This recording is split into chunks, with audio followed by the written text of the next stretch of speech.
Hi, this is Tara from Buffy Fest, and we're here at New York Comic Con, Day 2. And we're here with Scott Allie from Dark Horse, writer and editor extraordinaire. How are you? Great, how are you? Good. How's the convention so far? Pretty busy, pretty good. How's New York treating you?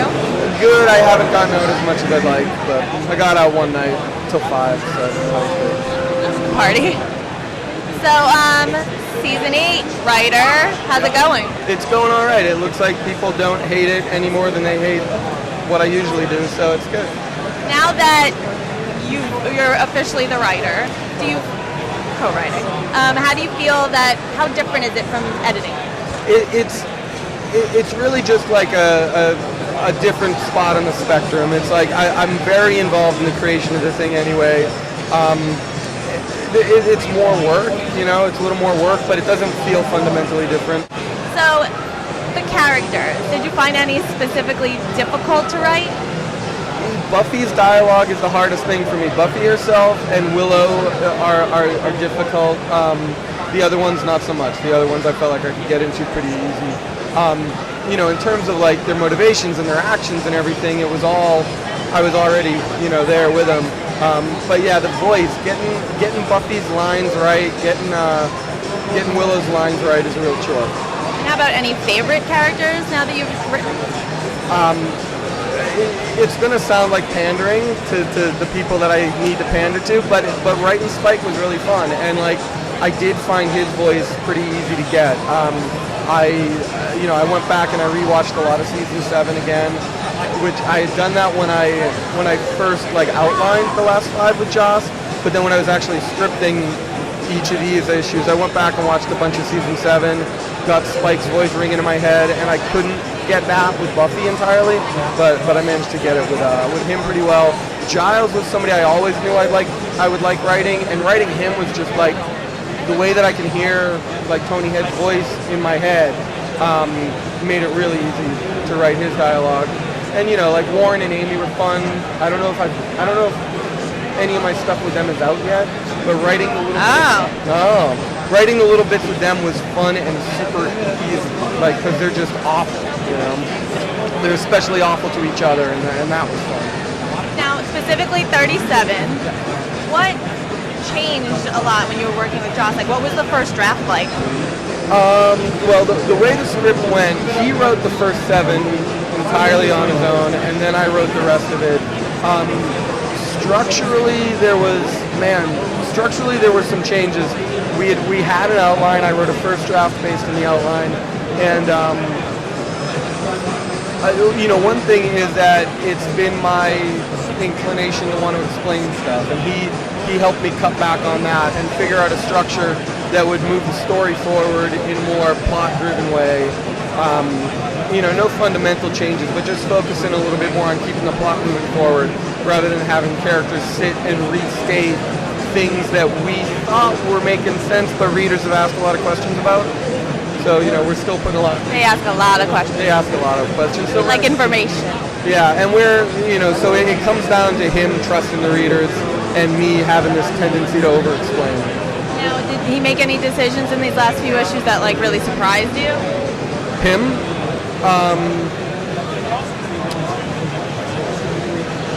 I don't know, not really, only because like we came to it so organically. Like the big stuff was coming together over such a long period of time.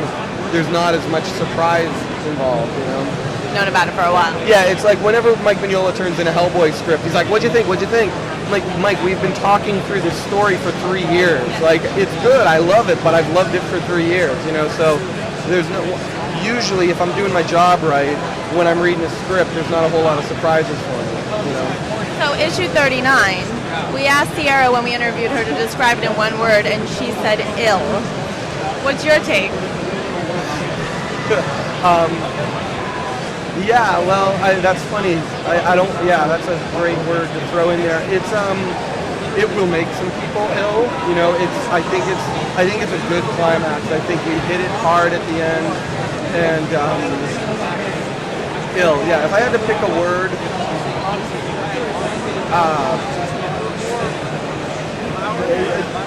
devastation. Whoa. Yeah. Really? Yeah. I don't know. I was really trying to think that one through, but that's the word that feels the most right for that particular issue. Great. So is the writing of the season completely over now? Completely wrapped? For me, it is. Joss is still working on 40. George's is in the middle of drawn 40, but Joss is turning it in chunks, so he's still working on it. Fantastic. I'm done. I think I'm done with my final rewrite on 39 too, because when we get the artwork in, we go back over the script and like fine tune the dialogue to fit the artwork, and yeah, we're done with that. So. Scott, let's you and I talk about Spike for a second.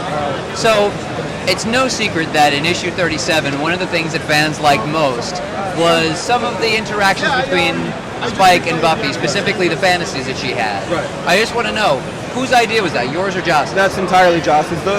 In 30, we're talking about 37, 37, right? yeah. Yeah, 37, those first 7 pages are still all Joss.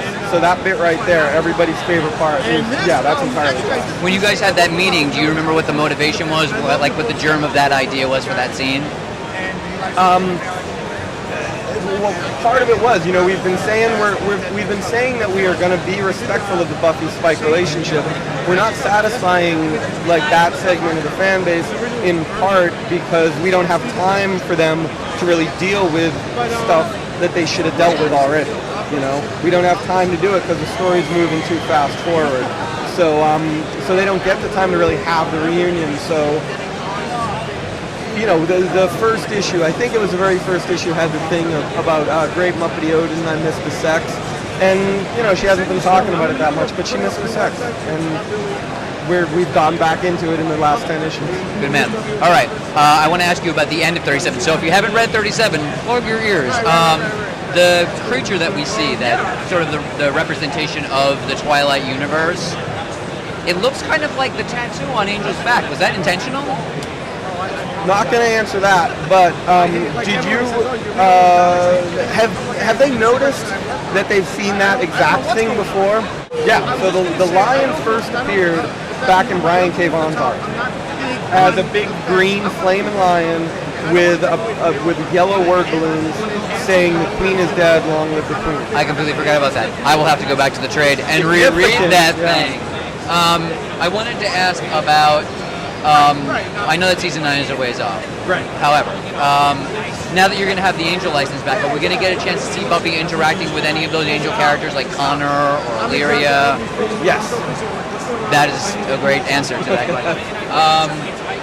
How many writers and artists have you managed to approach so far? Well, we've approached a whole lot, but we don't have a lot of stuff locked in yet, and we're not going to announce until closer. We won't announce any specifics until after season 8 wraps up, and probably after most of what IDW is doing wraps up. We don't want to steal thunder from ourselves or from them, so we won't get into any details for a little while yet. All right. So we're going to be wrapping up very soon with issue 40. The covers have just been revealed. Yeah. I wanted to get your feeling, like when you saw Joe Chen's cover, which mirrors so perfectly and does that bookmark to the first issue. What was your feeling looking at that last cover? I felt that it fits the mood of the climax pretty well. My first reaction was, is it awful enough or is it not awful enough? Should it be more awful? But yeah, I just loved it, and it felt like this huge sense of completion. It was funny getting that, and we already have the cover to the trade paperback, and seeing those, it was like Joe's done. Like Joe's done with season 8, and at some point Joss will be done with season 8, and then George, and one by one until Michelle and Richard are done with season 8. So it's weird, like as the pieces fall together for 40 and for the trade paperback, there's this massive sense of accomplishment and completion. Yeah, it feels crazy for me, and I'm just a fan of the thing. Speaking of covers for issue 40, the George's cover is everybody pretty much dressed in black, and there are some characters missing, like, for example, Dawn and Spike. Was there an intention of putting out a cover like that to sort of get fans going, like, oh god? We didn't put either of them on the cover? Neither of them appear on the cover. That must be a huge oversight. That's crazy. That's probably just another colossal Dark Horse mistake. I can't know. What? You guys know? I heard a rumor online that there's going to be a Faith comic for season 9. Is there any truth to that? That's not based on anything at all. Okay. Or maybe I misspoke at some point, because I think Rich was on a panel. Rich was at a panel that I was on where I talked about how we were going to have the room to do other characters, and other characters could get their mini-series or their ongoing or whatever. So maybe, yeah, but no, that's there's nothing really to say about that. Not that we won't do a Faith series, but that I don't think I've addressed that anymore.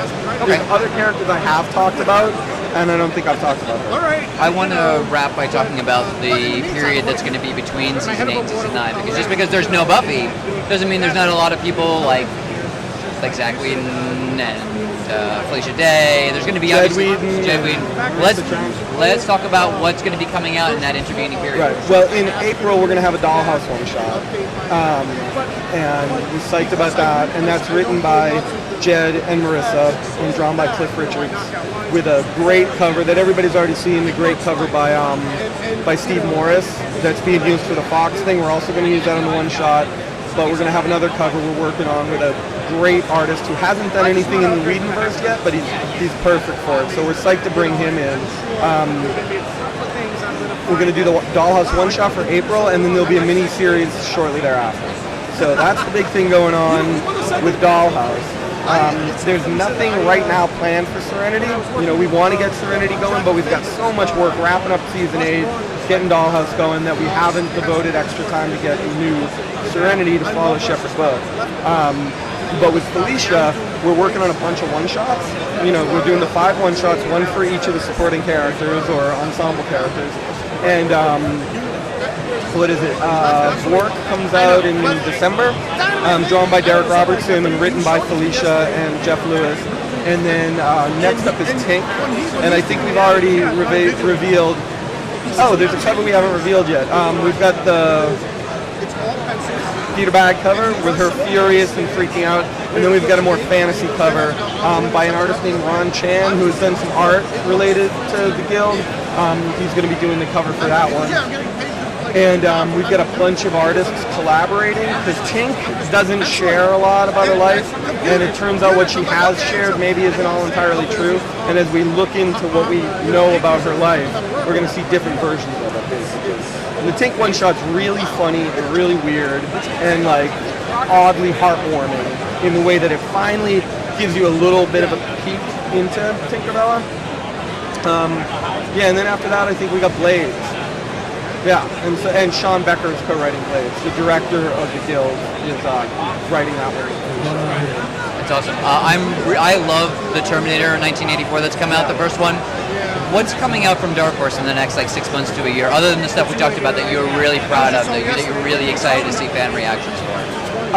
Man, looking ahead right now is difficult, because I'm so focused on what we're doing right now. The stuff the things coming up in the short term that I'm really jazzed about is a lot of the Hellboy stuff. I love what I do with Mignola. I love everybody who works on these books with me. I just love their work. Duncan Fegredo, the artist on the regular Hellboy book with Mike, is a huge Buffy fan. I introduced him to Joss at San Diego, and he completely assed out. It was really lovely, because Duncan's been in the industry for 20 years, and he just fell apart in front of Joss. It was cute. He's going to be really glad I shared that.